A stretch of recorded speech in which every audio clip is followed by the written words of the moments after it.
tuko na one of our guests ambaye ni Onesimus. Ningetaka atuambie yeye anafanya nini na ni hatua gani amechukua.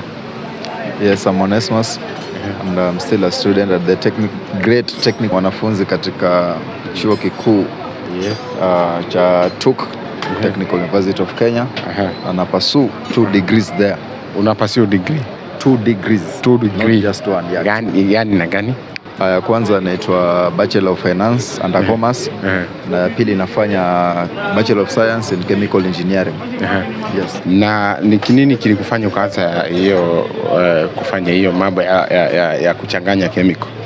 Chemical, one thing that will inspire ni hujasai tunafaa kwenda na market. So ukiangalia ni course ambayo ni ngumu, so wanafunzi wengi wamekuwa wakikimbia. So I know. So hiyo kazi siku moja utakuja kujiemploy. Unajua unapofanya course, unajua kwamba nikinyimwa kazi na serikali ama nikose kazi nitajiandika. Hiyo kazi ya kumix chemical utajiandika? Yeah, nataka kujiandika. Actually kitu lininspire nifanye hiyo ni kwamba niliona there are some gaps in the market, ndo nikafikiria kwamba nifanye hiyo because nataka kufanya vitu ambavyo havijaifanywa. Yeah. Na ni kitu gani haswa kwa society utakuja kumix hizo chemical? Ni gani hizo? Kitu kwanza lininspire niliona the bleaching reaction ina take place kwa kwa industry ya kutengeneza nguo.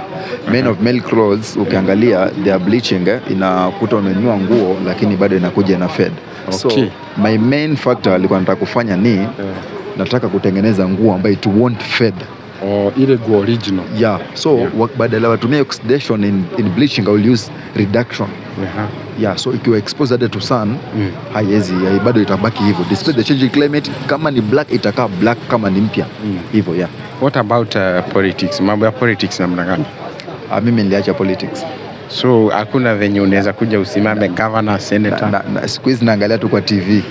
Na nasema si ati kugonga mambo ya politics about the tuseme cheo fulani like 20 years to come ningetaka kusimama. Yeah, nataka kusimama kukuwa governor. Governor kaunti gani? Kilifi County 003. Manifesto yako ni gani?